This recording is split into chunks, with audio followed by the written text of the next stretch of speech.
In charge principal, तमाम teachers और प्यारे बच्चों, आज नेशनल स्पोर्ट्स डे है। पाते हैं कुछ गुलाब, चट्टानों में परवरिश, आती है पत्थरों से भी खुशबू कभी कभी।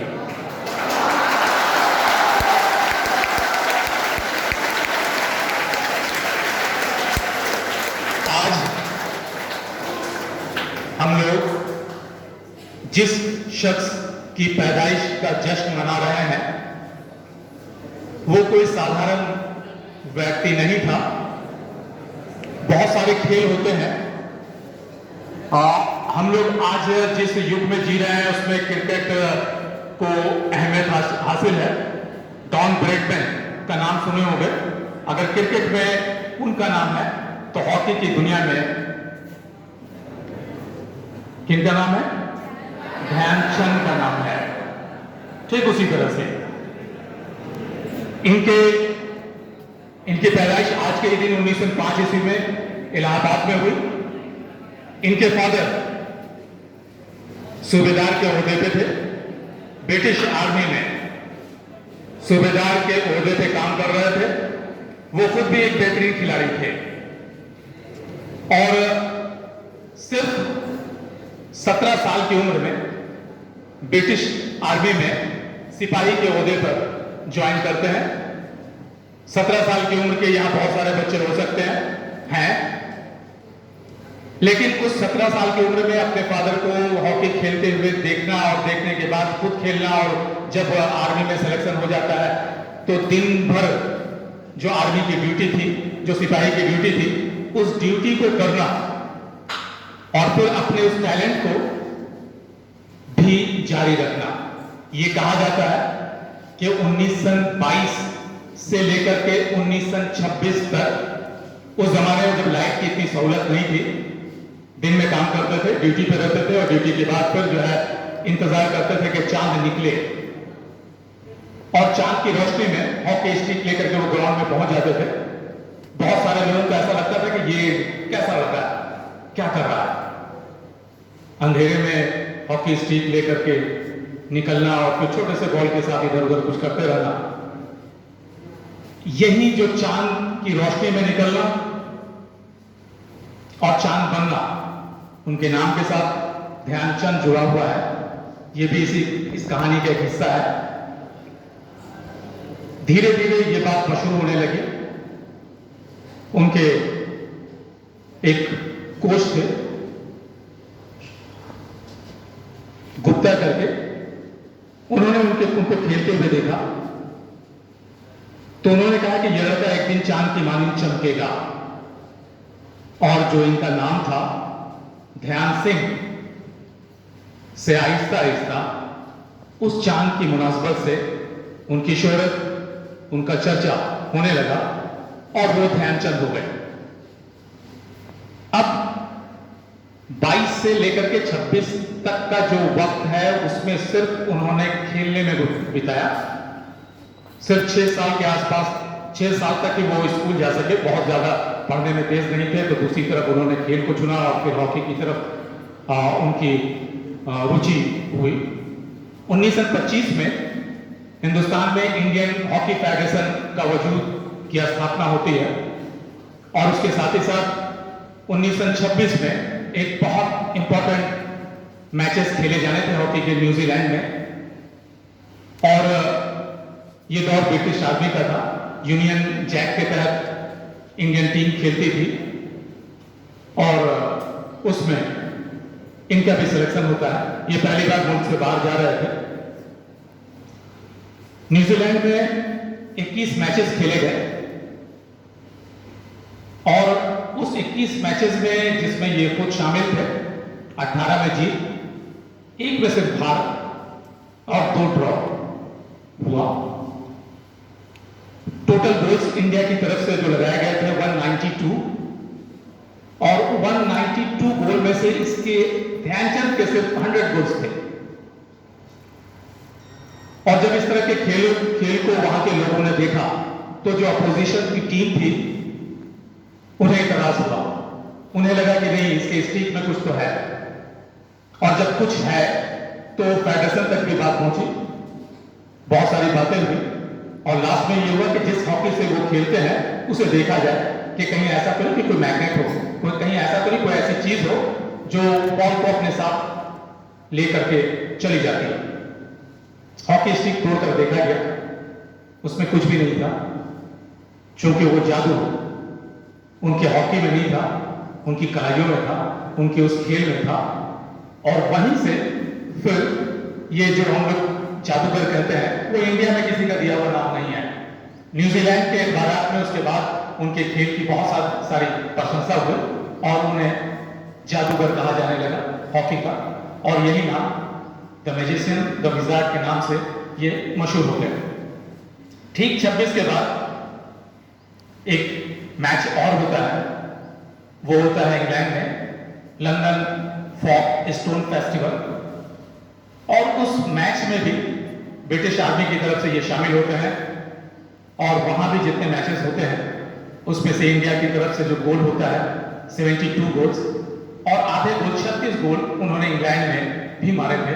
तो इस तरह से एक शोहरत उनकी जो है वो बढ़ती जा रही थी। ठीक उसके एक साल के बाद 1928 में नीदरलैंड के एम्स्टर्डम में ओलंपिक होना था।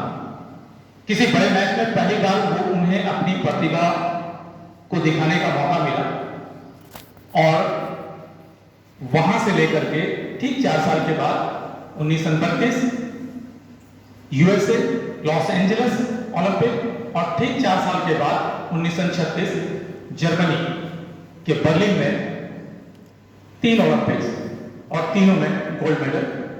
तीसरे में जो जर्मनी है वहां जो ओलंपिक हुआ था वो ऐतिहासिक ओलंपिक है, उसका जिक्र यहां आप कर दें कि उस ओलंपिक में इंडिया की जो टीम गई थी उसे वो सहूलत हासिल नहीं थी, क्योंकि ये सारी चीजें ब्रिटिश के अंडर में थी और इंडियंस जो प्लेयर्स थे उसका वो महत्व नहीं था। जबकि 2 बार चैंपियन रह चुकी है ओलंपिक, थर्ड लेवल का जो सीट में जहाज होता है, थर्ड कंपार्टमेंट में इन लोगों को जगह मिली थी, बहुत थके हुए थे। इसके बाद वहां पहुंचते हैं, पहुंचने के बाद एक जो मैचेस है, चूंकि 2 बार का ओलंपिक चैंपियन है, तो जर्मनी की टीम ने अब उसके साथ एक मैच रखा, फ्रेंडली मैच कह लो, प्रैक्टिस मैच कह लो। उस मैच में इंडिया ने बहुत कोशिश करने के बाद भी जीत नहीं सकी थी। 4-1 से जर्मनी ने वो मैच जीत लिया था और ये मैच के जीतने के बाद जर्मनी को इस बात का कॉन्फिडेंस हो गया था कि जब वो 2 बार के ओलंपिक चैंपियन को हरा सकती है। और इस तरह से फिर कुछ मैचेस शुरू हुए। पहला मैच हंगरी के साथ था।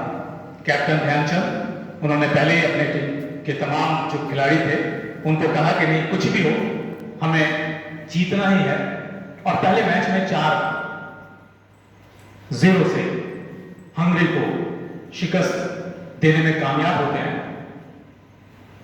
दूसरा मैच यूएसए से होता है, यूएसए को 7-0 से शिकस्त देते हैं। तीसरा मैच जापान के साथ होता है, जापान को 9-0 से इंडिया टीम हराती है। और चौथा मैच फ्रांस से, और फ्रांस को 10-0 से इंडिया की वो टीम शिकस्त देती है जिसके कैप्टन ध्यानचंद हैं। इस तरह से अपने एक पूल से वो बगैर किसी गोल खाए हुए फाइनल तक पहुंच जाते हैं। दूसरी तरफ से एक टीम और पहुंचती है। इससे पहले के जो दोनों मैचेस थे, दोनों वर्ल्ड कप ओलंपिक के जो फाइनल्स थे, उसमें जो नीदरलैंड में हुए थे, नीदरलैंड ही अगेंस्ट में आया था। अमेरिका में हुआ था तो अमेरिका की टीम ही, और दोनों टीम से जीत चुकी थी। यहां भी कॉन्फिडेंस था कि हम जर्मनी को हरा देंगे, लेकिन प्रैक्टिस मैच में हार चुकी थी जर्मनी का जो एक उनका एक मनोबल था वो हाई था, और यहां किसी भी कीमत पे इंडिया टीम हारना नहीं चाहती थी, अपने मेडल को डिफेंड करना चाहती थी। उस जर्मनी का जो तानाशाह था, सभी जानते हो कि हिटलर के नाम से मशहूर है। जर्मनी के खेल को देखते हुए उन्हें लगा था कि हर हाल में जर्मनी जीत जाएगी, और जीत चुकी थी एक बार एक मैच में। और वो उस मैच में रहने का वादा करते हैं, मैच में के दौरान वो रहते भी हैं। और रहने के बाद वो मैच को देख रहे होते हैं। हाफ टाइम तक सिर्फ एक गोल से इंडिया की टीम आगे रहती है। ये एक हादसे के तौर पे है कि ये 14 अगस्त को मैच होना था और बारिश होती है, और बारिश की वजह से जो है उस दिन मैच नहीं होता है, और 15 अगस्त के दिन वो मैच होता है। हम यहाँ 15 अगस्त आज़ादी से भी जोड़ के देख सकते हैं, लेकिन ये आगे की बात है। उस 15 अगस्त के दिन जब मैच शुरू हुआ तो सबसे जो इंपॉर्टेंट चीज थी वो ये कि हाफ टाइम तक एक गोल से आगे जर्मनी को ऐसा लग रहा था कि वो मैच में बराबरी करके जीत सकती है। बारिश की वजह से एक दिन पहले बारिश हुई थी और इसके जूते कुछ स्लिप कर रहे थे। इसने जूता अपना खोला और रखा और नंगे पांव हाफ टाइम के बाद उन्होंने खेलना शुरू किया, और फिर जो कमाल हो गया, लास्ट होते होते जो फाइनल मैच है जर्मनी के साथ 8-1 से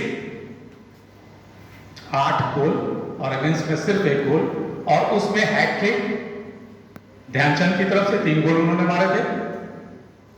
और हिटलर उस मैच को जब देख रहा था, जब उसे लगा कि पूरी तरह से उसकी शिकस्त हो गई है, तो वो कुछ देर के लिए स्टेडियम से बाहर भी चला जाता है।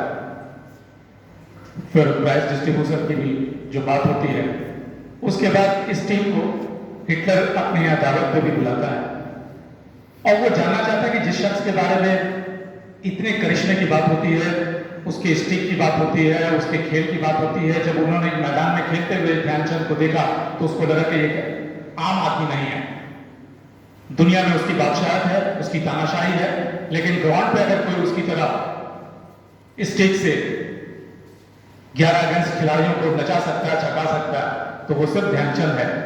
खाने की मेज में आमने सामने है, ये डिनर का वाकया है। उन्होंने कहा कि हिंदुस्तान गुलाम है, आज भी यूनियन जैक के तहत खेल रहे हो, क्यों नहीं ऐसा करते कि तुम जर्मनी की तरफ से खेलो, हम तुम्हें कैप्टन बना देते हैं, वहां तुम किस ओहदे पे हो? वो उस वक्त जो है लांस नायक के ओहदे पे थे। उन्होंने कहा कि हम तुम्हें फील्ड मार्शल बना देते हैं।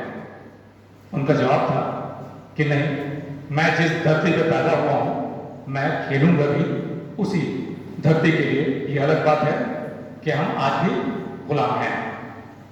तो ये एक ऐसी चीज थी, अपनी धरती के साथ जुड़े रहना और अपनी धरती के लिए एक प्यार मोहब्बत अपनाइयत और उसके लिए खेलना बहुत बड़ी चीज है। और वही गोल्डन एरा है ध्यानचंद का, जहां से आगे 1964 तक, मतलब 1928 से लेकर के 1964 तक 8 ओलंपिक हुए। उस 8 ओलंपिक में, आज ओलंपिक की बात होती है तो एक गोल्ड के लिए हिंदुस्तान तरसता है। लगातार 8 ओलंपिक में 7 गोल्ड मेडल हॉकी में इंडिया के नाम आए हैं। वो लगातार है 1928 से लेकर के 1964 के बीच का, एक सिर्फ जो है वो हिस्से में नहीं। तो ये सोच सकते हो कि हॉकी की दुनिया में ध्यानचंद का नाम कितना अहम है। पूरी दुनिया की हॉकी की अगर बात करोगे तो एक बहुत बड़ा नाम है। इन्हें 1956 में जो है वो एक जो इंडिया का तीसरा बड़ा अवार्ड है, पद्म भूषण के अवार्ड से भी नवाजा गया। और 79 में इनका देहांत जो है वो हो गया। लेकिन एक ऐसा कारनामा उन्होंने कर दिखाया जो रहती दुनिया तक ये बाकी रहेगा। अपनी ऑटोबायोग्राफी उन्होंने गोल के नाम से लिखी है। उन्होंने जो बेहतरीन गोल किए हैं उसका जिक्र उन्होंने किया है। तो हम लोग एक ऐसे मुल्क में रहते हैं जहां ध्यानचंद जैसा एक चेहरा भी है जिसे पूरी दुनिया जानती है और हॉकी का जादूगर के नाम से जानती है।